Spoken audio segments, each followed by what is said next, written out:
Hello and welcome to The Lobby, GameSpot's weekly hangout every Tuesday at 2 p.m. Pacific right here on GameSpot.com. How are you doing? Happy July 5th to you all. Happy 5th of July, Mike. That's how it works, right? And to you. And to you, Aaron. Yeah, Happy 5th of July. We broke away from England, who just broke away from Europe. I know. Might as well be on a different planeter. Planeter? I was thinking of Jupiter. That's why. Jupiter. We put a Juno. Was it Juno? Thank you.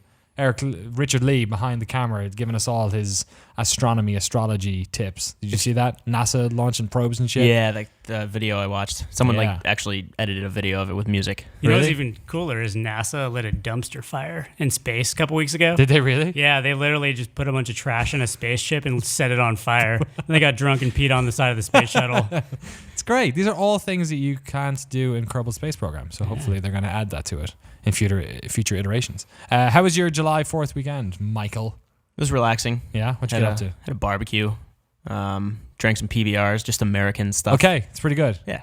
Fun. I live with a vegetarian and I'm currently not drinking. So neither of those. No. Ate some chips. I had some green beans and broccoli at some point. Broccoli, is that very American? No, but it's green. It's a vegetable. Oh, okay. So all right. So vegetarians would probably like broccoli. Vegetarians love broccoli. I ate some broccoli with a vegetarian only 2 days ago. Well, there's it was our delicious evidence. There you go. Aaron Sampson, how was your wonderful July 4th weekend? It's good. Took the kids to the carnival. It was fun. Cool. Which carnival? Rides were free up in Marin County. Oh, sweet. But they got us on the lemonade. I bought like $24 worth of lemonade. Right. That's where they get you. Jeez Louise. Did you see any fireworks? That's all. Heard of them. Because like the California thing is like they're not really legal, right? What's the state law here? The state law is they super catch things on fire in the state of California. Good point. I mean, half of the state is usually on fire on a good day. Yeah. So maybe you don't need to add to the fire. That's a fair point. You grew up in the Bay Area though? Yeah. Right? Some counties out in the east, like around Sacramento, I think some of those counties you can actually light fireworks. Right. The don't give a fuck counties where most of the fires already are happening. Okay. I'm assuming that's the philosophy. Now we know why. What about you, Mike? You grew up on the East Coast. Was it do what you want? Well, it was kind of like don't ask, don't tell in New York. Right. Well, we'd have to drive to Pennsylvania to buy fireworks because you can't buy them in New York. So like all along the border of Pennsylvania, New York, there's a bunch of these like gas stations that aren't really gas stations, they just sell fireworks. And there's no like... Actually, no, there were not fireworks at gas stations. That'd be very irresponsible. Strike that. There were these like... That didn't happen. Slaps. Yeah.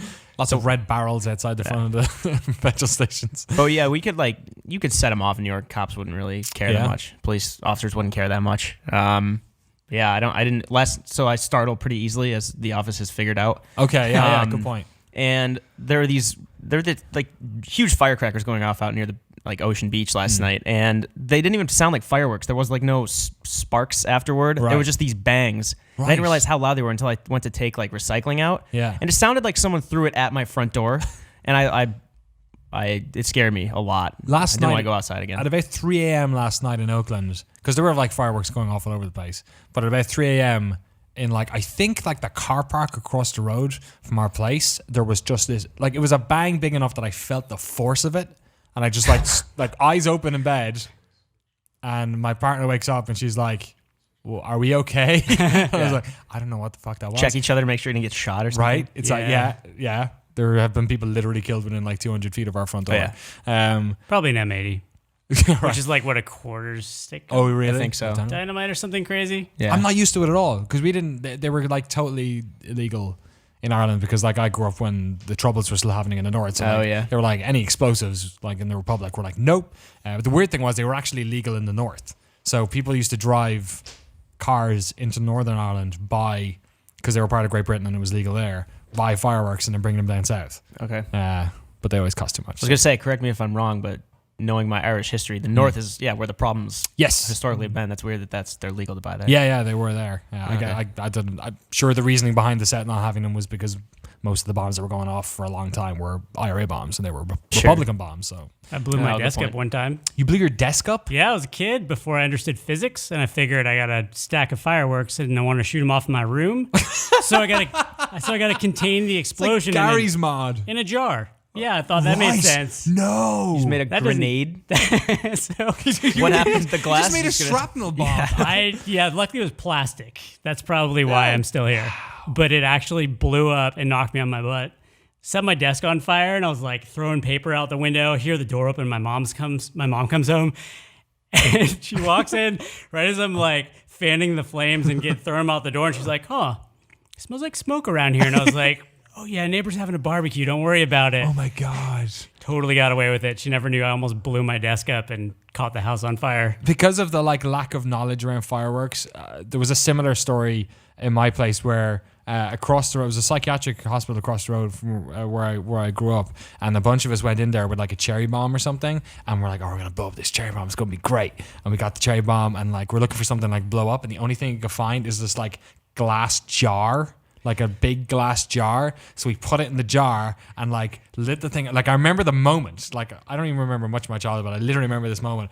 Gary lights the thing, drops it in the glass jar, and we're all looking at it. And then like three of us realize at the same time, fuck, and like run, and, like jump behind like walls and cover, and the thing like blew up and the glass went everywhere. Oh my God. Yeah, really bad. Seb Ford nearly blew his hand off like 3 years ago. Oh wow. From GameSpot UK. Him and his dad make fireworks. And he came in one day and he had like burns all down in one hand, and one of them had like detonated and like burned really badly, murdered his hand. Yeah, they just bypass most of this in the state of California by making them illegal. Right, yeah. Save Good your call. hands and Yeah. your desks and whatnot. Yeah, jeez Louise. Anyway, that's your fireworks hour for this year. Tune in next year after the 4th of July to hear what limbs we blew off most recently. Let's talk about video games, gentlemen. Let's talk about a video game which a bunch of people are playing in an alpha right now, which is great and posting video content and all that sort of stuff. And we've had, I think, collectively over the past couple of months, sort of enough time to play it, past couple of weeks as well, to sort of get to grips with it. Aaron, you're basically like, yourself and Ryan are basically like the Battlefield experts here in the office. Mike, you played a bunch as well. You're our like World War I expert as well. Yes, so. I love Battlefield series. I used to play in a Vietnam clan. I haven't been too into it since Battlefield 3, I'll say. But I thought it'd be cool to get the three of us here together and just sort of like talk shop, like say, okay, what do we think of Battlefield 1? We've played like put like hours into it at this stage, some of us more than others, and what do we feel about it? Aaron, first of all, what's your take on Battlefield 1? My first impression when I fired up Battlefield 1, we played it at E3. It was the closed alpha build, so there's a lot that can still change between now and when they're done. Was they listened to fan feedback and they got it this time. Like I think they understand like how to make classes different. They understand how to make objectives more fun. They understand like finally that people, when they said destruction, they meant building destruction and ground deformation. Just everything at this stage feels so competent and awesome.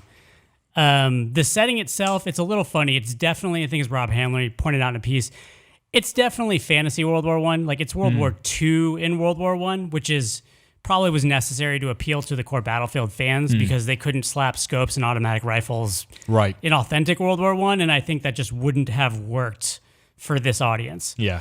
But it feels very familiar. Some of the things will feel like reskins to you, but like not in a bad way at all. So like I'm interested to hear you say that because you're somebody who has been very critical of DICE with Battlefield 3 and Battlefield 4 in sort of in different ways. What were the core things you think they needed to change with Battlefield 1? Like what were the things coming out of Battlefield 4 that you were like particularly grieved about? I actually really did like 3. I thought it was a good compromise. Although that was the moment when they started caring more about graphics than destruction. And then that carried through to 4 where I just felt 4 was very conceptually weak. It just had no identity. Yeah. They kind of threw It's like everything 3.5 or something, it kind of felt like. It did feel like 3.5. And also just nothing felt very unique in that game. And one of my biggest problems was that I feel like they put all this thought into Levolution. Yes. But what they put their thought into was the spectacle of Levolution and not the way that Levolution plays. And a lot of the maps, including Siege of Shanghai, got real boring after the Levolution happened. Or the Levolution was crazy underwhelming. Yeah.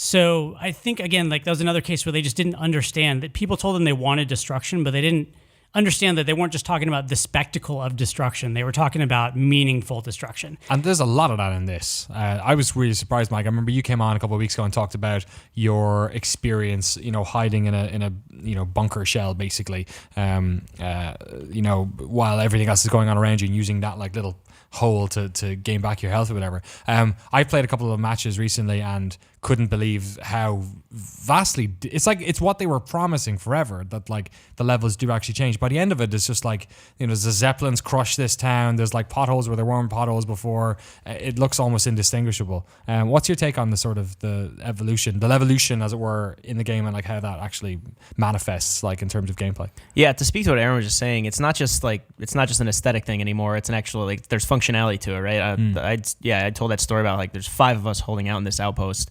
You could hear artillery coming in. The sound design in this game, even like in the alpha, is unreal. It's it's integral to how you play and like what you know you're doing and what you think you should do next and whatnot. But you hear the whistle of the artillery come in. 4 other people get killed. I'm half dead. But the artillery itself created a crater that I crawled into. Didn't even have to fire my gun. I just waited there to hold down the outpost until more people can get there in like armored trucks. And then there's footage of me from when I'm sniping. I'm the scout. Rob and I were playing a match back at E3. And went into this like attic of this, or like the loft of a barn. There's a small window with like a little windowsill over it. It's like, oh shit, I can't see anything. All of a sudden, half the place gets torn away by the enemy team because he knew I was in there, so he was just like pummeling it. So I went prone, killed a few people. The window itself got torn out, so I like had like a sight line all of a sudden that wasn't there 5 seconds ago. Yeah, it's a game of those types of stories. Like we're all exchanging those stories, which like reminds me of kind of a bit like Bad Company, where you'd have, you know, and people have been talking about they should go back to Bad Company for years, and this feels really close to it. We were kind of talking about it earlier, Aaron. I had a situation earlier which felt like it was taken right out of Saving Private Ryan, where it was like, oh, I'm in a clock tower sniping people. I've had like real trouble on the ground, artillery, sort of like learning the pace of Battlefield again, but up in this clock tower, or up in this like windmill, I guess it was. I was feeling really confident. There was a bit of the wall broken off, and it was a good spot. It was facing 2 control points. I killed like 7 dudes in a row, which are like with the like leading scope where you're like shooting where they're going to be, which is so satisfying. They also added in bullet drag this time, which is really fascinating. So the bullets actually slow down over distance. Wow, I didn't realize that actually. So it'll make it so people who are snipers or scouts or even support will have to be a little bit more skilled. Yeah, and probably can't murder you from halfway across the map necessarily. And yeah, I was killing all these guys, and then you know, as what happens when you're a sniper, eventually they turn on you and start knowing where you are and firing on you. And they were firing on me and suppressing me, but I was still like not getting killed. And then I heard that whistle. Yeah. And the next thing, the whole thing just blew up, and it was like, you know what? That was all right. I don't mind getting killed that way. How do you feel the vehicles are turning out this time around, Aaron? The vehicles will feel very familiar to Battlefield 3 and 4 fans. You have a car which is essentially the same as the MRAP, right? Which was just the light fast vehicle. You have, I think, a heavy tank which is very similar to the Amtrak from 3. Right. So you'll feel right at home if you play Battlefield. And I'm assuming one of the things they wanted to accomplish with this World War setting was not to alienate Battlefield fans, and they wanted things to still feel familiar to them. So the vehicles feel good. They feel familiar. There's nothing like we haven't seen the horse yet. Right. Yeah. Which is the one thing where I don't think they could. I mean, unless they make it exactly like the motorcycle. Right. Yeah. You know, wondering about the horse though is kind of funny. I haven't noticed on this one yet, but usually when you walk away from vehicles in Battlefield, like 30 feet, they explode. Right. So like, are you just like, what do you do with a horse? Do they explode in a bunch of guts? Or are you like, oh, you've seen enough, Bessie, like go off into the pasture? I mean, if you played enough Red Dead Redemption, you just shoot them in the head, right? Just like walk away, watch them flop down. There's something about this which feels very reminiscent of playing 1942, where there are these massive battles, and in a way, maybe it's because I've been playing a lot of Overwatch recently, and you feel like you're so engaged in like the victory.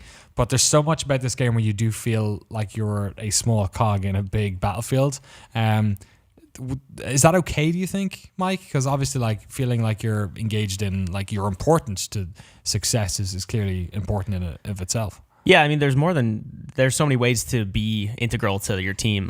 Just today, or just, you know, like I was watching someone on YouTube or whatever, but at E3, I was playing and I was a scout, and I spent like maybe 3 total minutes just running around the edge of the map to get to the monastery. It's like the map that the closed alpha had, the San Quentin Scar.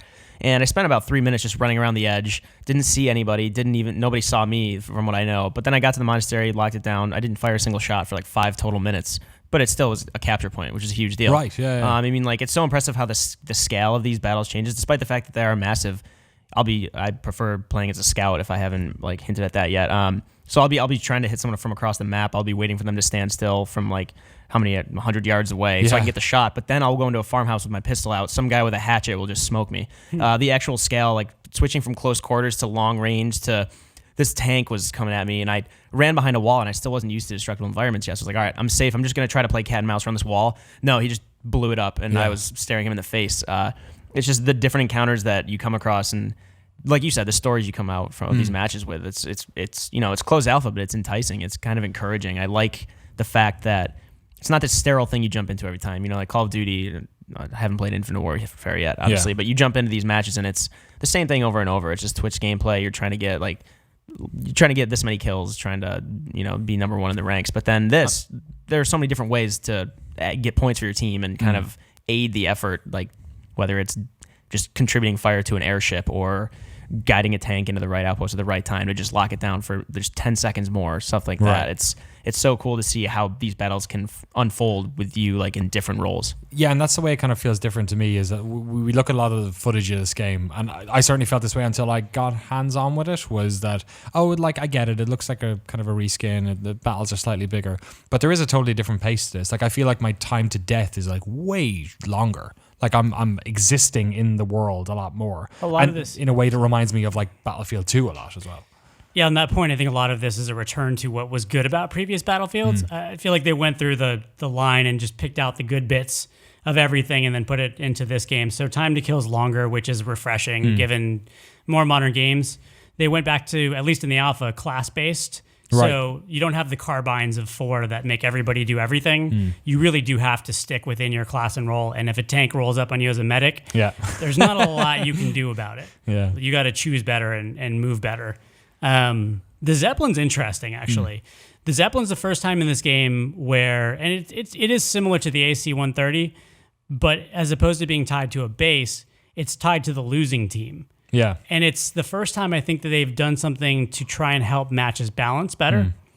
It's interesting though, because it's a decision you have to make. If you get into the Zeppelin, you can destroy most of the map, but you can't capture points. Yeah. So you'll still lose from on high.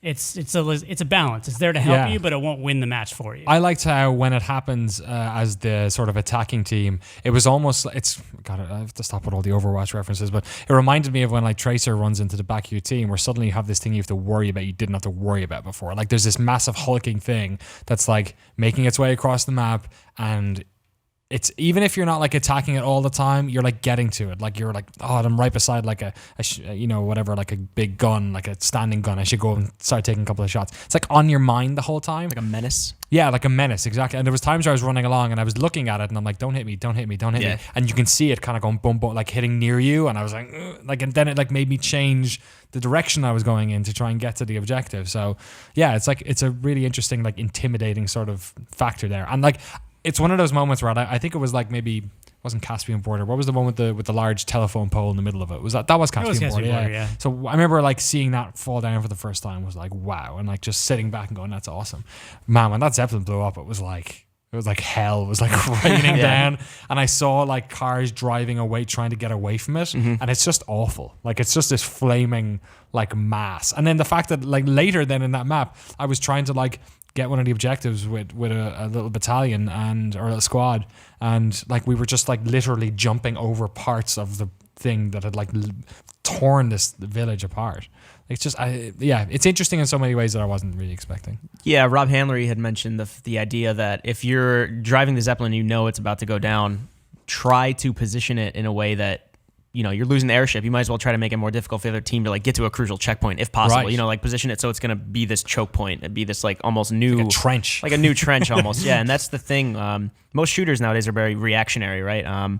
There's more forethought in this now. Just based on the closed alpha, that feels like placement is so much more important. It's not necessarily lining up the right shot. It's like, I don't know, I'm reminded of like the Wayne Gretzky quote. He says like, good players go where the puck is, great players go where the puck's gonna be. Yeah. So I feel like Battlefield, like it's returning to those roots, like Aaron said, where it's more about like thinking through a few moves and like where you can be, not necessarily to get like 2 or 3 kills, but where you can be to kind of actually impact the flow of the battle in the next 5 minutes. And that's like a really refreshing thing in the modern shooter landscape. It's going to be super interesting to see what they do with the single player aspect of this. Last thought on this, Aaron. What do you think?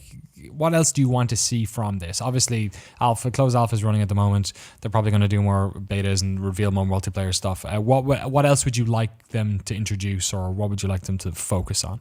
I think this map in the closed alpha is technically extremely competent, and everything mostly like feels great to play with, sounds great.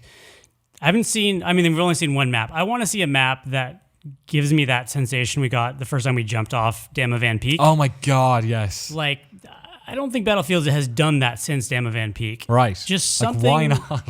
Something that just like blows you away that you've never seen before. Yeah. I think you always want that from a game. So I think at this stage they have technical competence. They've taken the best bits of other Battlefields and put them in place. Everything's in line right now for them to really just blow you away with something. And I haven't seen that something just yet.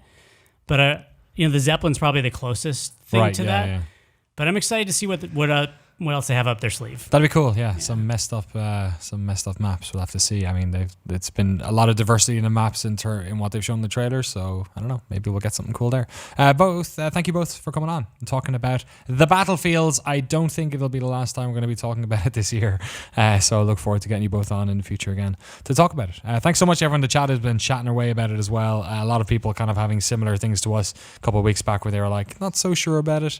I think it's going to be interesting to see what happens when more people get their hands on it. Aaron, thank you so much. We're going to cycle you out. Danny. Mr. Peter Brown is coming on. You go capture more hot, maybe Battlefield. I don't know if we're technically playing it. We'll see. What up, Peter Brown? Hey, gentlemen. How you doing? What's up? I'm good. How are you guys? Good. How was your 4th of July? It's not bad. I'm getting over a cold. Still kind of fighting it, but I can see all the fireworks from my apartment. Got cool. some great view. So Yeah. Can't complain. Fireworks came to you. Yeah. It's beautiful. Yeah. I saw some fireworks completely disconnected from the 4th of July. I went to an A's game on Friday in the Coliseum, and Sony were sponsoring it, which meant that we basically got like a 30-minute Let's Play of MLB The Show after the 10th inning, as it was. Yeah. Which is really weird, where they had some like Sony rep play. They had like 4 people, and they had like semifinals and the finals. And in the end, it was a Sony rep versus like a fucking 10-year-old girl, and he like tried to smoke her. Like he was just like completely unrepentant. It was like a home run derby or whatever. Yeah. And he fucking did his like best score ever against her, and then she matched it, and the whole place was like booing him as he was doing it. And then at the end, they were like, "Oh, it's a draw. We'll split the prizes." And she got like a PS4, which is pretty cool. And he got like a signed like jersey. Yeah. He fucking kept it. I was like, "Give it to the girl. What's wrong with you?" Yeah. And then there was fireworks. He's like, it was Sony. a large male, wouldn't fit her. Yeah. There you go. The patriarchy exists, and my even in contribution. freebies. Yeah. So I got it. It was pretty cool. But I turned up to I didn't realize my better half like surprised me with the tickets. So I was left wearing, half gave you right. So unfortunately, both halves of me were wearing shorts and a t-shirt in the fucking Coliseum. So I was freezing for like 6 innings. Yeah. And then we had to wait an hour for the fireworks to start. And then it was rough. Man. Anyway, Damn. we talked a lot about fireworks today. I know. I you heard. missed- I was you sitting in the room. I was like, wow. Do you have any cool firework stories? No. Anecdotes? Nope. Never blew off a limb or No. threw in at someone you didn't like? You all doing good? No, I'm great. Sat in your ivory tower and watched them. For his whole life. It's kind of, I've described it to Mike as this king in the castle syndrome, where in the I can like castle, king in the see San Francisco, like pretty much all of it from my apartment. So I'm like, I can tell what's happening. I don't need to go anywhere. I'm good here. Just keep an eye on things. I'll just sit here and play Fury. Yeah. Let's talk about Fury. Let's do it. Fury is a game that I knew nothing about until I came in this morning, and I was like, "Hey Pete, what you playing there?" So it's free on PlayStation Network this week for PSN, PS Plus. Yeah, free for PlayStation Plus users. I think $25 otherwise. Okay. It's Whoa, a game. that's a real good deal for PlayStation Plus. Then I guess that's a lot. I think this is one of those games that's priced maybe higher than most people are willing to accept for what it is. Right. I mean, I think we can talk about value all day, but anyway, the game is free. So if you're a PlayStation Plus user, I definitely recommend you buying it. Is that on PC as well? It's out on PC as well. This game was shown off at E3 2 years ago as part of Sony's press conference, and it's a sort of, it's like a neon, like stylish, like cel shaded twin stick shooter / bullet hell / swordplay game. Yeah, talk about the structure, because I needed to like watch you play to sort of understand how exactly it's hard it to works. explain. Yeah. It's like somewhere between a fighting game and like a boss fight game. It's all boss fights. Okay. There are sort of narrative sections that tie your whole journey together. But essentially, you are in a circular arena against a boss. You are a guy that has a laser gun and a sword. You can dash, you can parry attacks, stuff like that. But these boss fights, it's not just like the boss has one health bar. The whole thing is defeating a boss in different stages. So one boss may have 5 or 6 stages. But within those stages of a battle, there are 2 mini stages. One, which is sort of the long range thing that's more like a twin stick shooter, where you're dodging bullets and trying to parry attacks that the enemy's doing up close. When you whittle their health down enough, then it goes into this close range swordplay thing, and the camera zooms in and it's really close, and it's all about parrying and dodging these unblockable attacks in time. And the game is all about punishment, both in taking advantage of your enemy when they slip up, avoiding punishment when you slip up, because when you do, the computer really just kicks your ass. Like you have to put in like 20 minutes sometimes to beat these battles, and They're super hard. they're super hard. Yeah, like you have to be diligent at all times, and if you screw up, it only takes a few hits for a boss to basically put you on the brink of death. Meanwhile, you're spending like 15 minutes getting them close to where to where you're almost finished, and it's an aggravating game, but it's very fair. Like it's difficult on purpose, and you have to be a glutton for punishment kind of to appreciate it, or just really freaking good. So how many? I guess like how long is it? How many? Like because I haven't beaten it yet. How many bosses have you like come up against? 5. I think there are 8 total. There's like one scene where they show sort of like a series of planets descending. And I think I counted 8. I've gotten through 5 at this point. And is it like a single run where you need to like kill them all in a row without dying, or like No. are you saving in between each fight? Yeah, you save in between Okay. each fight. Yeah, but man, like I've spent hours on a single fight before, and it was always the sort of thing where I'd get like 80% of where I needed to be, but then like something would happen in that last 20%. Either I didn't know what to do, or I slipped up and like let frustration get the better of me, and then I had to just start over. And it's one of those things where you're like, do I want to sit here for another 20 minutes and like beat my head against the wall? You kind of do. Yeah. Like it's a really fast game that feels really great when you succeed. So are you playing it because you feel like you have to because you want to review it, or are you actually like going back because you're enjoying it? It's both. I mean, I'm reviewing the game, so I have to beat it, but I'm enjoying playing it. Like there's something about it's one of those things where you put it down after being frustrated for a while, and you come back the next day, and then you're like, oh man, like this is what I was missing yesterday. Like I'm feeling pretty good now, and that feeling is great. It's gratifying, and it makes you appreciate the game a little bit more. So I'm finding that the more I play it, the more I love it. Cool. Yeah. Good stuff. Mike, you interested in playing this bad boy at all? Fury? Yeah, I mean, I hate the comparison because it's kind of overused lately, like to ill effect a lot. But Dark Souls? Yeah. I have to say, because I've been wanting to replay retweeted Dark Souls by that 3 account again. now. But I mean, it seems like something, despite the fact that you might be putting, like you said, 20 to 30 minutes into these boss fights. From what I saw, the moment-to-moment gameplay seemed satisfying and fun enough that I would want to replay those bosses just to beat them. Yeah. Like I just started replaying the earlier bosses today to show you the game actually, and it was fun. Like having that knowledge like gives you a different perspective. So it's certainly like something punishing like Dark Souls. Like you have to be on point. You have to know what you're doing. I just have to say that the chat Goopshoe said about a minute ago, waiting for someone to say Dark Souls-esque. And he Yeah. says, bingo, thanks, Mike. Yeah, I'll throw it in there. Did you play Battlefield? Yeah, it's pretty Dark Souls-esque. But I mean, like aesthetically, it seems appealing to me. The Fury. I mean, Yeah, it looks cool. It reminds me of El Shaddai, Ascension of the Metatron. Yes. Well, actually, Yeah. it probably reminds me of that because you had told me like last week. And that was like the one thing I liked about El Shaddai. I didn't really like the combat, but I liked how weird and kind of stylized it was. So Good, that alone is like the surface appeal is enough to maybe draw me in at the very least. Yeah, if we're gonna make comparisons, it's like El Shaddai, Hyper Light Drifter, and then maybe something like Dark Souls in terms of the underlying Good soundtrack. difficulty. As well? Soundtrack is amazing. I had Mike sort of started introducing me to this band Carpenter Brute just last week, and then I was looking into Fury and I was watching a trailer and I was like, this soundtrack's pretty good. So I looked up the trailer and I was like, oh shit, Carpenter Brute is on the soundtrack. It's great. It's this this genre called Outrun, which I was not really that familiar with before, but it's sort of like the neo-noir like techno stuff of the 80s, where you had like a dark, like sullen, like lone person who's trying to like persevere against just horrible odds. Sounds And- like Perturbator style. yeah, exactly. Perturbator. They're on, Okay. they're on the soundtrack. Okay, It's right, like yeah. hardcore upscale, like up tempo Kavinsky. If you've Yeah, seen yeah, like Drive, yeah. imagine Drive on like Coke. Well, I don't know, but How or would you know what that? Yeah, I don't know. What are you talking about, Or Michael? like if you've seen like Hobo with a Shotgun, it's that kind of music. Right, Yeah, okay.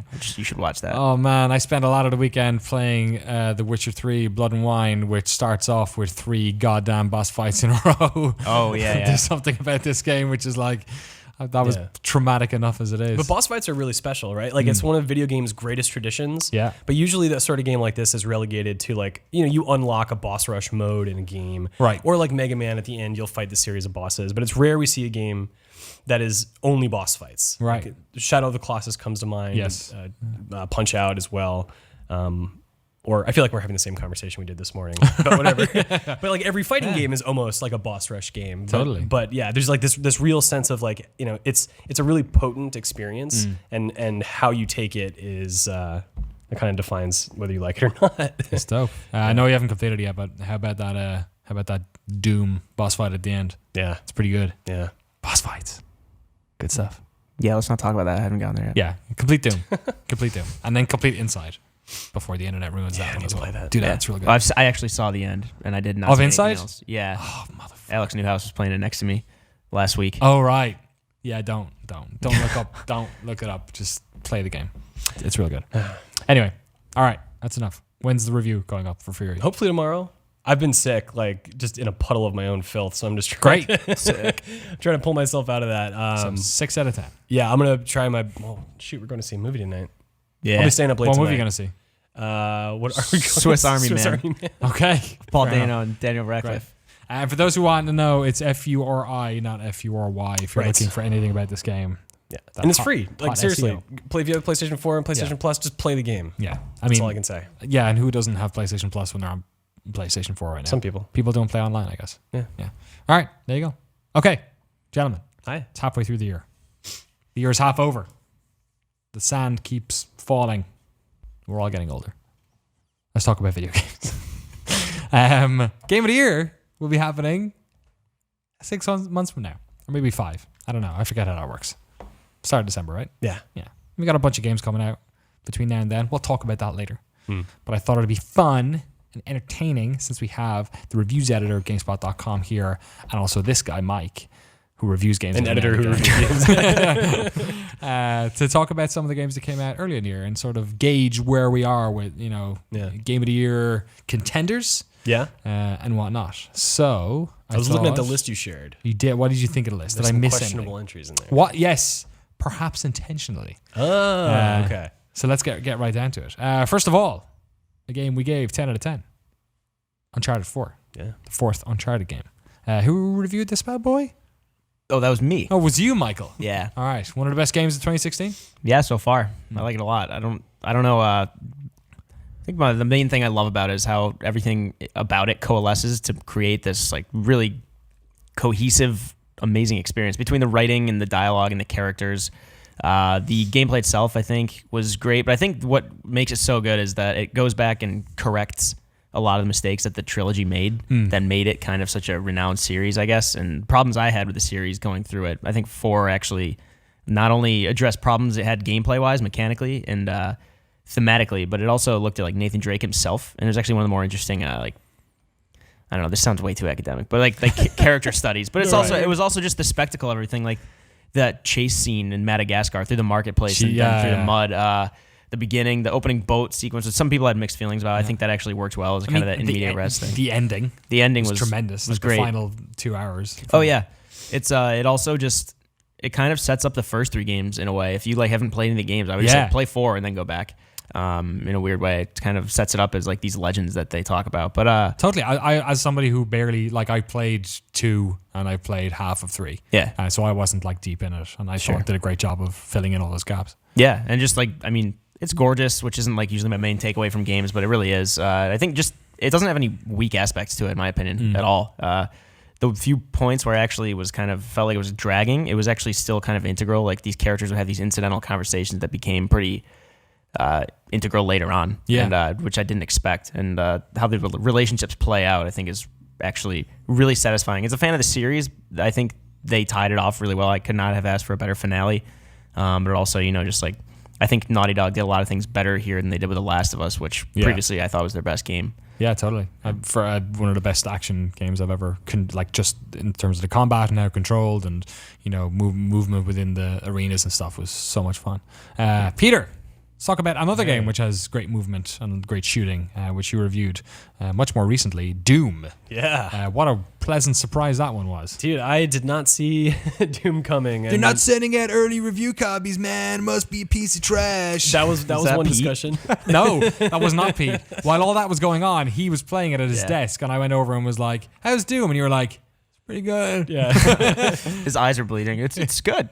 Dude, the E3 demo they showed off when the game was announced, did not leave me interested at all in the game. At all. I thought, I will not care about this. Doom is over as far as I'm concerned. And now I feel like Doom has a better future than it probably ever had. The game is just, it's such a pure experience that just gets your heart racing.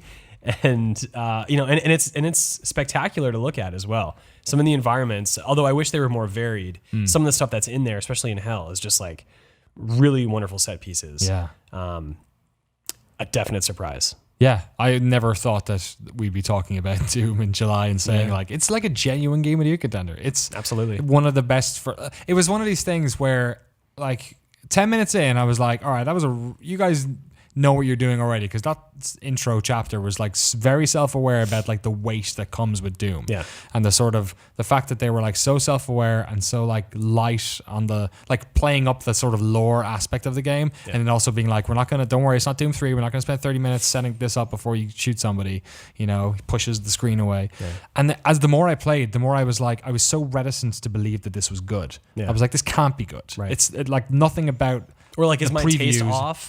Totally. Is my interpretation of this just weird? Is this nostalgia? Expectations so low that now a game that's actually mediocre, I'm enjoying. Right. But it's fucking great. It's so up until the final boss fight, and I'm so burnt out on first person shooters. Up until the final boss fight, then that was amazing, and I literally was like, I'm gonna play you again in a couple of weeks. Yeah, and I'm super stoked to see that they've added the whole. The weapon positioning, in the shot where it just sticks the gun right in the middle.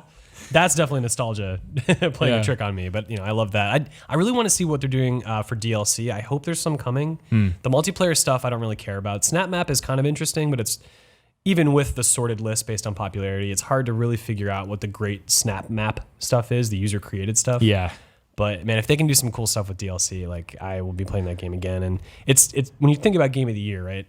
Games like Uncharted, games like Doom and I guess Overwatch, which we'll probably talk about soon, I assume, is people have the same positive opinion. There's very few dissenters or outliers when it comes to how they feel about it.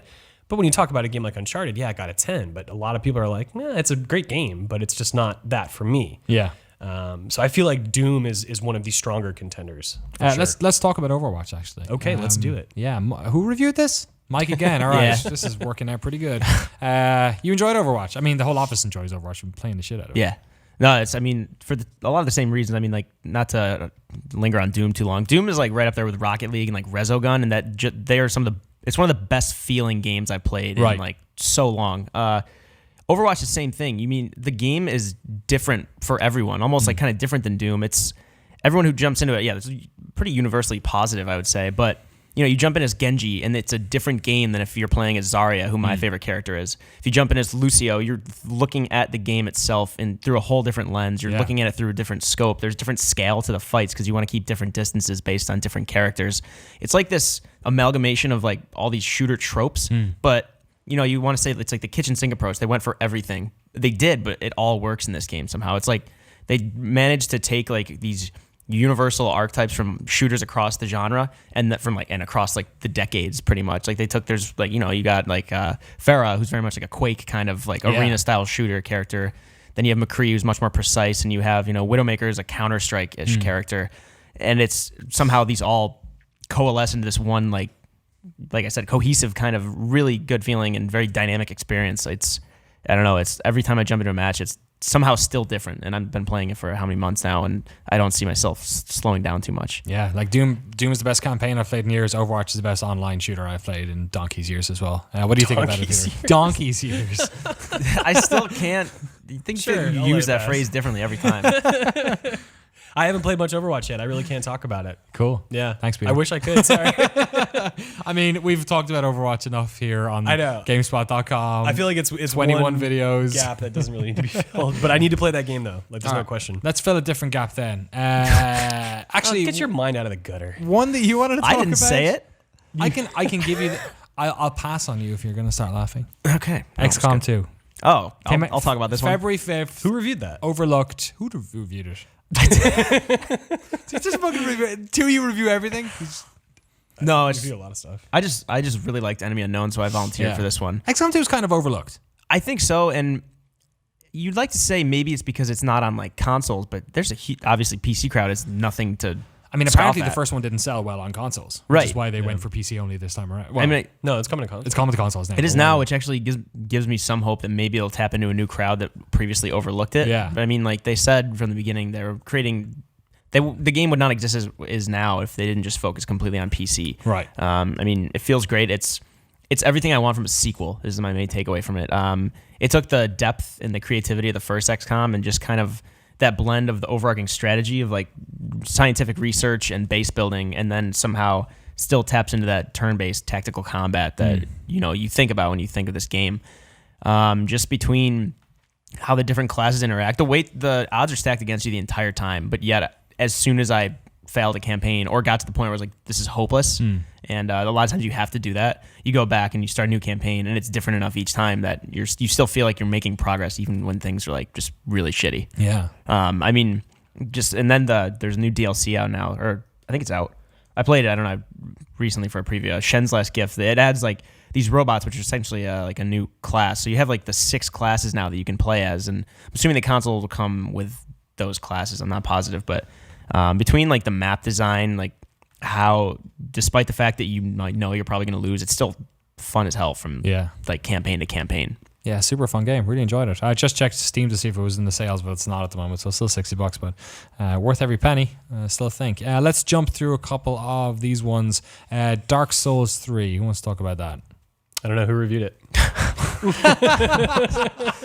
I got a lot of hate for this review too. I gave it an 8. I thought it was a What great review game. doesn't I don't know. bring hate? That's true, I guess. You're saying the Dark Souls fans are unreasonably passionate? No. Yeah. I used to count myself among them. I still do. But I was reviewing the game, it still will probably be in my top 5 at the end of the year. I mean, even looking ahead. Oh, Steam sales are over actually right now. Sorry, my bad. Did not realize that. But still a fine game. Yeah, I mean, my main takeaway, maybe not my main takeaway, but in terms of negatives, I feel like they really got tired toward the end of it. Like this is Miyazaki wasn't completely attached to Dark Souls 2, and a lot of people look at that as the weak entry in the series. Right. Yeah. I still like Dark Souls 1 the most, and then probably Demon Souls, and then 3. So 3 is still a great game, I think, just in comparison to what you've seen from Software do before. The bosses in this, a lot of times were, you would fight a boss later on that felt recycled. You're like, okay, the old king is pretty much just someone I fought earlier on. Yes. And and then you'd fight Champion Gundyr. It's Iodex Gundyr, obviously, that's the whole point, but it was still like the moment to moment, the level design, like the way it's like the verticality of it folds in on itself, and you still like discovering a shortcut is just as rewarding as empowering as killing a boss. And no matter how, like we were talking about Fury earlier, which is like a lot of boss fights and a lot of frustration, but at the same time, Dark Souls 3 is very Dark Souls-esque. No, it's despite the fact that you're losing to these bosses time and time again, it's satisfying moment to moment, and like you feel you're rewarded. Like despite the fact that you might be fighting recycled bosses later, it's still such an empowering experience to really feel like you came out of that game like more skilled than you went in, like by far. Certainly a contender. I was flicking through some of the games here, checking our reviews to see if all of them were reviewed by Mike. The next 2 I looked up were both reviewed by Mike. So I'm actually going to jump to one that I know you reviewed, Peter. don't worry about it. It's all good. March 10th. You guess what it I was? didn't review the game March 10th. It was Hitman. Yes, it was. Yes, and that was the first episode I reviewed. Yes. Yes. What do you think of Hitman? Have you played the subsequent episodes? I played up until episode 3. I've only reviewed Revered. the first 2 episodes. I'm going to wait until the full game comes out and review that. Yeah. Because when I played episode 3, I beat it in less than an hour. Right. And now Hitman is a game that you can go back in and you can mix up the way you complete a mission. Endlessly replayable, Peter. Right. But it's, in my opinion, it's not good enough to inspire that kind of repetition. Right. Specifically the 3rd episode, just to give you an example of how cut and dry this game can be. Like, I was in Marrakesh, this bustling city that's got a huge market. There's a huge protest going on. There's all these military everywhere. And you think, oh man, it's going to be really hard for me to accomplish my goal. So I'm surveying the area. I walk down the street.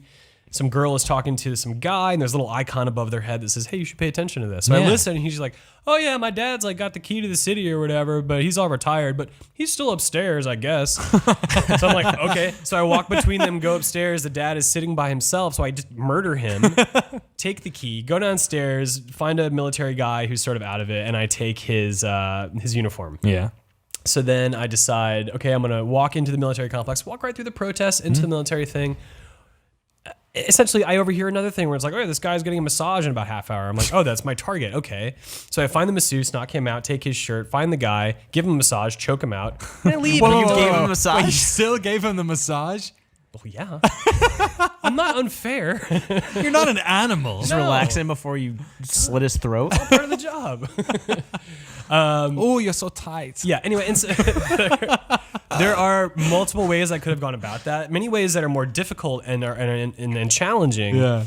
But why would I? Like, I mean, that's the whole thing, right? Is that like there are so many ways of doing this, and like Right. then they have all the different challenges, which like take control away from you or give you more restrictions. and Hitman is not a game that is inherently fun to play. It is meant to be a mentally challenging game. So when you have these solutions handed to you, Right. going back to do something that isn't fun when there are lots of other games out there waiting for your attention, it just doesn't. It's not really a thing that is inspiring to want to do that. It's been interesting. I feel like the chapter-based like release of this has benefited us because I'm not getting burned out on it as fast as I think I would. If Yeah. there was just like a full game, I probably would have played half and then been like, and Yeah. stopped. So that's been interesting. But yeah, we'll have to see. Looking forward to the review later this year of the full project. Let's burn through a couple of these because we're running a bit long. Yeah. Mike Mahardy, you reviewed some games. Far Cry Primal, what you think of it? It surprised me. I like how much it makes use of its setting. I think being like a prehistoric, or not prehistoric, kind of like Stone Age setting, they could have easily had like, oh, this machine gun slingshot, but no, they stuck to it. You were like spears, bow and arrow. If you play it on their new survival mode, it's actually it's really tense the entire time through. When sun falls, like the predators come out. Yeah. It's one of the better uses of like a setting. It's not realistic at all, but I really like when I think of games that kind of took these aesthetics and took these tropes of that time and made good use of it for fun gameplay. I think Yeah. Far Cry Primal is like a standout. Super surprised by how fun it was and how not a reskin it was. Like, Yeah. it's still got all the Ubisoft sort of tropes, but it's really good fun. The Witness, you also reviewed that, right? Yeah, that one, that was one of the more challenging games I've played. I know a lot of people didn't have as hard a time with it, but well, I mean, it's a challenging game, I think, universally, but the way that it communicates its ideas to you so subtly, it doesn't hold your hand at all. You just go, you're on this island, you go explore. You can, if you want to go right to like, there is a last puzzle, but you need to like activate these lasers around the island. You can go to some of the more difficult puzzles, and if you know how to do it, it's like I don't know. If you spend like 3 weeks reading a textbook, you're gonna know something about like basic chemistry. Yeah. But if you just try to take a test right at the beginning of like the semester before you read a book, you're not going to be able to do it. But this Not to game, be too academic or anything. yeah, it sounds like such a I don't know.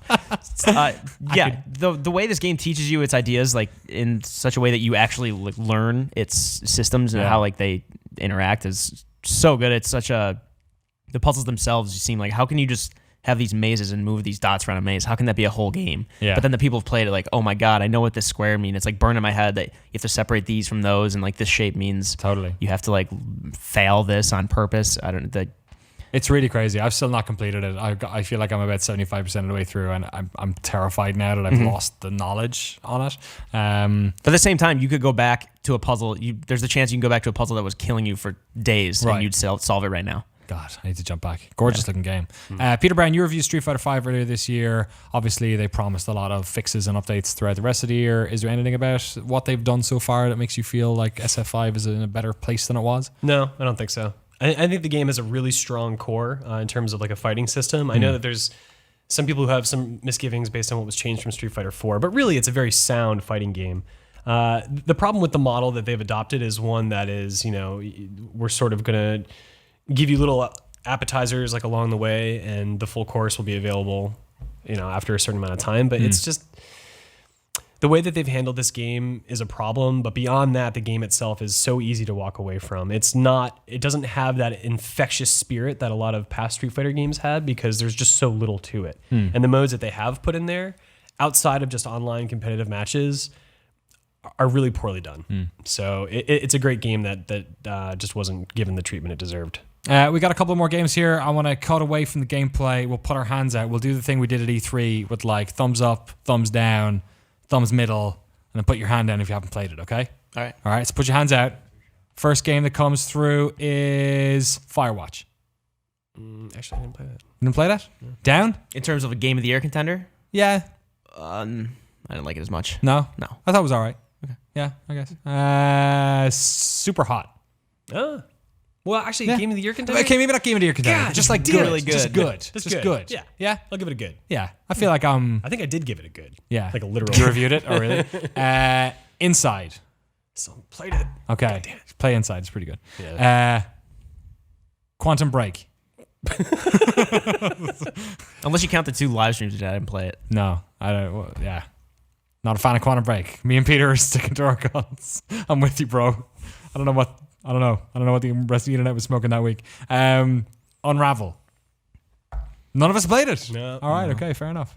And I think that's everything I've got written down here. Is there anything you guys were thinking of that I haven't touched? I would like to mention Off-World Trading Company. Okay. It's kind of That a is niche. not what he was going to say. No, it's kind of a niche game, right? It's RTS, but there's no like military. There's no combat involved. It's Yeah. all economics. It's as if you took like the economics from a game like Civilization, Right. or I mean, like even if you took it from StarCraft and blew it up and made it much more complicated in a really fun way. And there's always something to be doing, worrying about how this resource is going to affect your stock price, and you're trying to buy out the enemy. Just sounds like Monopoly. Sounds like Drug Wars. It's both of those, I guess. If you when Monopoly meets Drug Wars, you get Off-World Trading Company. So try to check that out. Even if you're not an RTS fan, there's a few people in the office that we played it, and I mean, I think a few of them were pleasantly surprised. Yeah. All right. What do you think, Peter?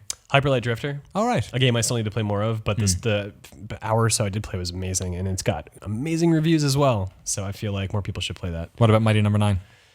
Don't do that. That game is okay. All right. That's all there is to it. Apparently, I read something over the weekend about the Kickstarter sort of total for video games this year is pretty down on previous but years. board games apparently are super, super up. Cool. Yeah. They're back. Yeah. Justin Haywell got some sort of bejeweled board game Yeah, he today. I don't know who the fuck thought that was a good idea. He just gave it to me when I was Yeah. talking to him. He kept like, like someone's Great. holding something to her. You're wondering Yeah. why they're doing that. I don't want that. Terrible. Well, those are our picks so far for Game of the Year 2016. Let us know what you think should win so far in the comments below. All right, gentlemen, we're running a little bit long here, but we've already talked about the games that have come out this year. Yeah. So let's talk about the games that are yet to come out this year. Yeah. They're coming out in the future. I have this in some sort of a chronological list. I probably haven't covered everything. Apologies in advance, internet. But let's get right to it. First things first, No Man's Sky at August 9th. Y'all excited? Y'all ready for this? Yeah. You excited? Yeah. Yeah. I'm cautiously excited because Right. it looks really ambitious. I'm worried if that's going to be a detriment. I'm like, with such a massive universe, I'm worried that it's sacrificing substance in the process. I hope they prove me wrong because I'm really excited to play it. I'm curious. Yeah, I think I echo those those worries, I guess. What about you, Peter? I'm curious, but I don't have high hopes. Okay. And yeah. I don't think that's worried. I think the game is not going to be as great as everyone thinks it Really? is. Okay. Yeah, I'm unfortunately. really excited. Like the thing that I enjoy from open world games more than anything is exploring. So you don't need that much. My requirement of substance isn't as high, I don't think. Like I just enjoy faffing about. Like I played what World of extent? Warcraft for years, and yeah, okay, that's a good point.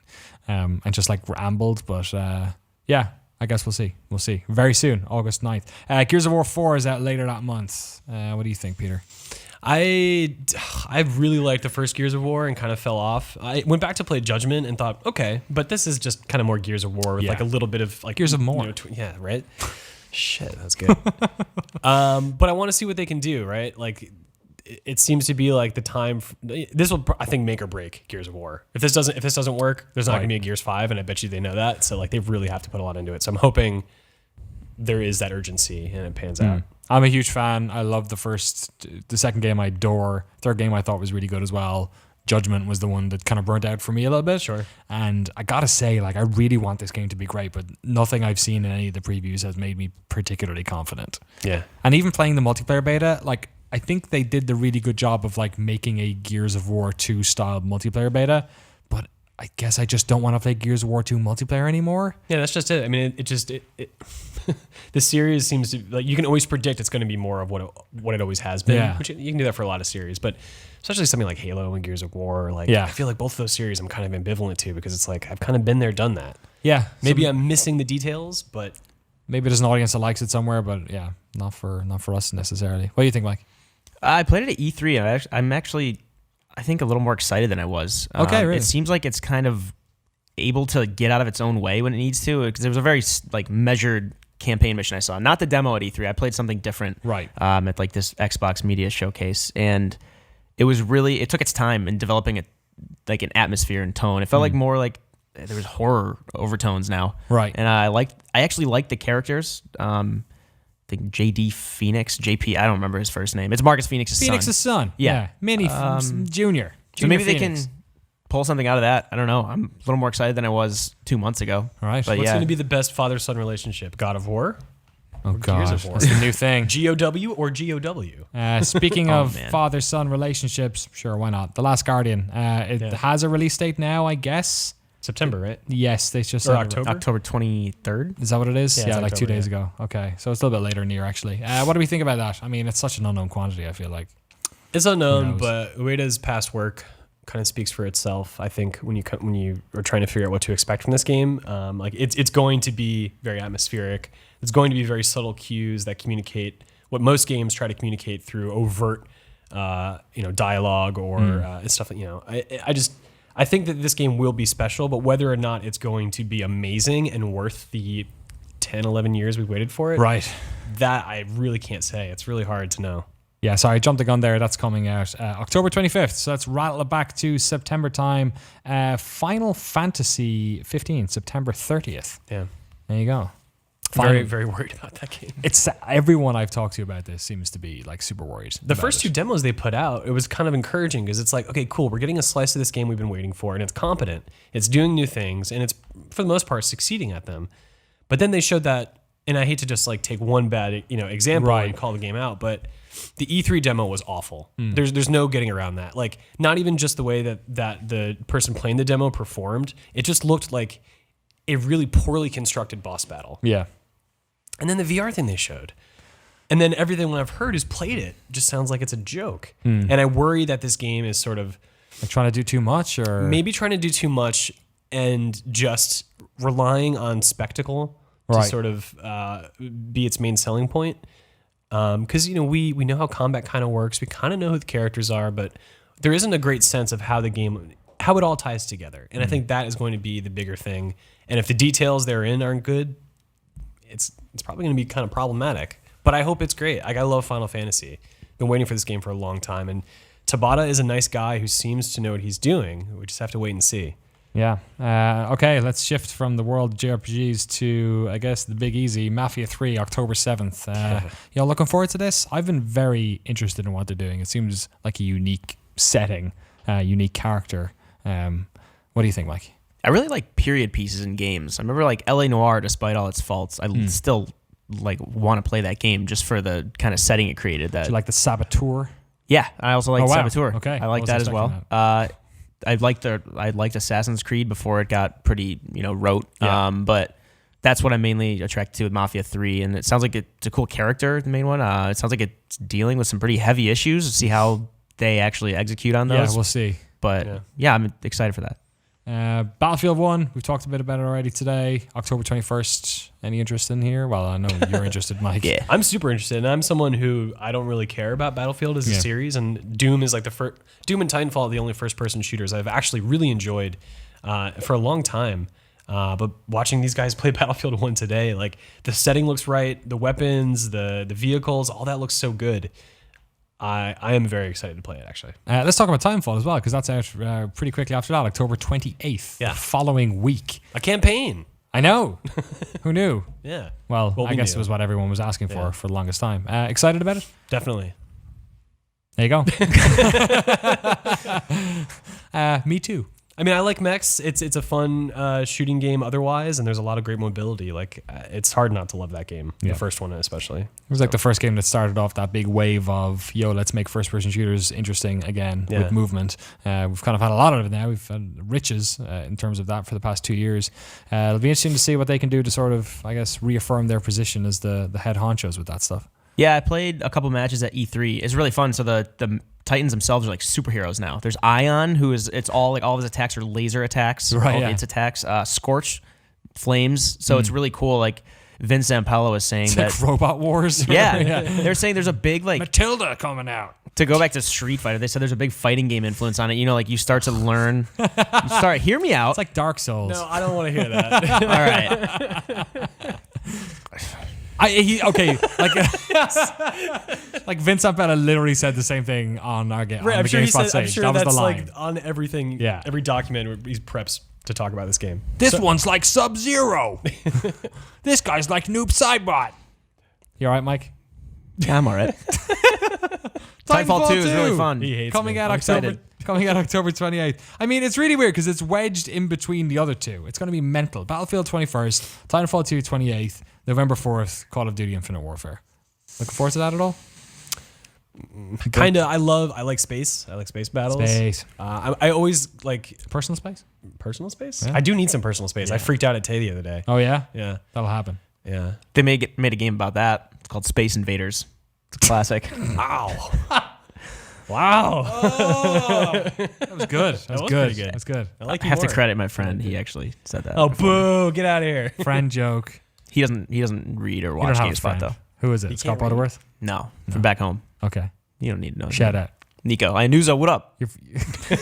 Nico? Yeah. Was he the star of Grand Theft Auto 4? No, Okay. It's a shame. he's Italian. Yeah, all right. Peter, Hi. Call of Duty Infinite Warfare. Yeah, I like Call of Duty campaigns. I like space. Let's wrap So it up. great. It's done. Yeah. Yeah, we'll stick see, it, yeah. Stick it on the box, Infinity Ward. I mean, I'm super down on. Look at these guys getting rolled over by a fucking helicopter. That's so dumb. I'm super not interested in the past couple of Call of Duty games. Or they've been fine. They've just been known quantities. There's something about this. I liked what they showed at E3 because it was them saying, "Hey, guess what? Combat has fundamentally changed because we're going to be using space in interesting ways." And I like the jetpack and the hook and all that stuff. So I'm sort of hoping this will be an interesting new take on the formula. They certainly seem to be trying to do it, and I think it's difficult for them to change it up too much because they risk alienating a lot of people who are super into Call of Duty every single year. So we'll have to see. Dishonored 2, who likes it? Yeah. All right, 2 hands up. That's coming out November 11th, right after Call of Duty. There's a lot of video games coming out. Yeah, I mean, this game has been a long time coming. It looks beautiful from what we saw at E3. Man. Yeah, the actual moment-to-moment gameplay between now there's 2 characters. I have Corvo and Emily. Yeah. I believe Emily being the one you rescued in the first game, so it's pretty badass. You get to play her, but she also has a very different style to her gameplay. Instead of blinking, it's the tendrils, right? That she's shooting out for Right. a grappling hook kind of thing. Jackie Estacado in the darkness. Tendrils. Yes. Yeah. They also showed a bunch of these new powers. It looks like it's going to be more of Dishonored 1, which is I'm not disappointed in.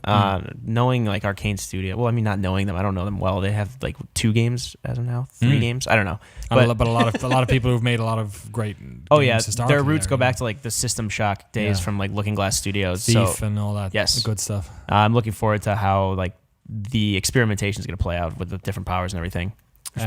Another game coming out from a studio that we may or may not know. I don't know. I'm running out of segues here. 4 days after that, The Watch Dogs. DOS. What do we think of Watch Dogs 2? I was very interested when they first showed it off. I was kind of cautiously optimistic. Talking to the guys at E3, I'm a little bit less. I was interested in them really like tackling the whole East Bay, West Bay kind of thing. And then it sounds like, oh yeah, some of our designers live there for like a year. Yeah. It's like, wow. It just seems like if you're going to take an African American protagonist and throw them into San Francisco's like crazy, white gentrification world, you really need to jump into that. I mean, it's something like I live in Oakland, and it's like that's like the constant that's what people are talking about. Yeah. You know what I mean? So it's from talking to them, it seems like they are probably going to delicately acknowledge it and not jump too far into it, which I'm a little bit disappointed about. But apart from that, I'm very interested in playing this game. In a way, in terms of like just pure gameplay, the whole like hacking any car, hacking a lot of stuff, I like the idea of doing that. The one thing, one of the many problems I have with the first Watch Dogs was that the way you completed levels was so unbelievably fucking rote. Like it was like, do this thing, jump from this camera to this camera, and none of it was particularly fun. So I don't know, a little bit more player agency might go a long way. What do you think about it, Peter? I mean, like we're sort of, I think, biased a little bit because it's set, a place I've lived for a decade. Maybe it's not as important to you, Mike. I mean, you hate San Francisco. Yeah. He called it San Francisco earlier. Just stupid. Said his friend made that joke. Mike's gonna kick my ass after. What is going? Yeah, what is this animosity? Did I say something to you today? You just reviewed too many games. I Okay, love San Francisco. I'm excited for them to. God, it takes me so seriously. It is that thing about it. It's in your hometown. It's in your your backyard. It's fun, right? Yeah, it's like a fun thing. I look. You see this laptop with like a sticker on it that says hacker, and that immediately raises alarms for me because it's like the tone of this game is probably going to be shit. Peter, it says Hacksaw. Oh. The tone of this game, I don't have high hopes. I don't have high hopes that it's going to be able to accomplish their stated goal of dealing with cultural issues in the Bay Area, which for someone who lives here, like these are things you see every day. It's not just like something you throw on because it's fashionable to talk about. Like it affects real people. And and it's the same thing with Mafia, right? Like how are these games going to handle these seemingly serious issues? Yeah. Or seemingly these serious issues. I don't know. I feel like that is going to be the bigger problem for me than the gameplay when it comes to Watch Dogs. Yeah, it's going to be interesting. I'm hoping. Yeah, I'm sort of a little bit maybe not as optimistic of either game doing it necessarily, but we'll have to wait and see. That's Watch Dogs 2. It's not the last game out though. There is something about Star Park Games. I like to launch them late, December 6th. The Fractured Butthole. Yeah, looking forward to that. Love it. Can't wait. Yeah, you like buttholes, Mike? I just played Stick of Truth recently for the first time. It's on sale. It was on Jake sale. Decker. Yeah, and it was incredibly funny, and I'm looking forward to more South Park. Yeah, that humor is always welcome. Yay! And that's all the games that I have prepared on this list. Did I forget anything? I probably did. Did I forget anything, Mike? Deus Ex and Mankind Divided I'm excited about. Totally forgot because I really liked Human Revolution, but it definitely had problems in its structure and how you're punished. It was like the same thing with the first Dishonored. You're kind of punished for going a certain route after a while. And also Civilization 6 I'm really excited about. Right. And how they are kind of revamping how the cities work and make you think about the map differently. As a big Civilization fan, Civ 5 is still one of my favorite games. 6 has me excited. Is it weird? Like I'm not someone who plays a lot of strategy games, but when he was describing the changes to Civ where it's like all the complexities of a city aren't encapsulated on just one part of the grid. Now they're spread out. To me, that sounds kind of like basic game evolution. Like after... Like it took you 6 games to do this? It took you decades to do that? Yeah. That was my takeaway. But I played it for about an hour, and it seemed there's a lot of smaller things that aren't things you could just like say without going into a feature list that have changed. Yeah. It does make you think about the map differently because resources figure into different city districts in a way that impacts the overall structure. Yeah. I completely see what you're saying though, because that was my initial kind of hesitance. I mean, it sounds... No, I'm not saying like it makes me not interested in the game. I'm glad it's here, but it's also like, all right. It's fine if you hate Civilization. Civilization 6 coming pretty soon, October 21st. I guess the same day as Battlefield 1, actually. So you can get your destruction of civilizations on in many different ways. And Deus Ex Mankind Divided, much closer, October 23rd. So just a couple of days before Gears of War. Oh, I forgot that got August. Sorry, delayed I said again. August. Okay, I was going to say October. I meant August. Yeah, I was going to say, well, that got delayed by 2 months. I had no idea. Right. Yeah. So it hasn't. I was lying. I was deceitful. Sweet. Okay, before we wrap this up, what was the one game out of all those that you're looking forward to the most? No Man's Sky, Gears of War, Final Fantasy 15, Mafia 3, Battlefield 1, Last Guardian, Titanfall 2, Call of Duty Infinite Warfare, Dishonored 2, Watch Dogs 2, and I guess Civilization 6. Oh yeah, and Deus Ex. Wait, you go first. Michael. Civilization 6. Okay. Last Guardian. Right. I'm going to go No Man's Sky. I knew I don't know. Just been watching it close for a while. Typical Irish sticking together. Unbelievable. Nonsense. All right. Let's wrap this one up. It's been a long show. Thank you so much, Michael Mahardy, for coming on.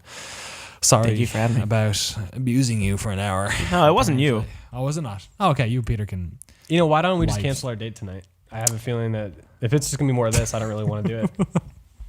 Peter Brown. Sounds good. Sorry about your us live streaming this horrible breakup, but thank you so much for coming on. My pleasure. Thank you so much, all the production crew as ever. Richard Lee, Eric T, Mary Kish, Jean-Luc Seipke on the Wheels of Steel this week. Thank you so much, sir. We'll be back in a couple of days. We'll be back in a week with more lobby, don't you know? Back here with more live streams as well on twitch.tv/GameSpot and GameSpot.com. Hit that follow button.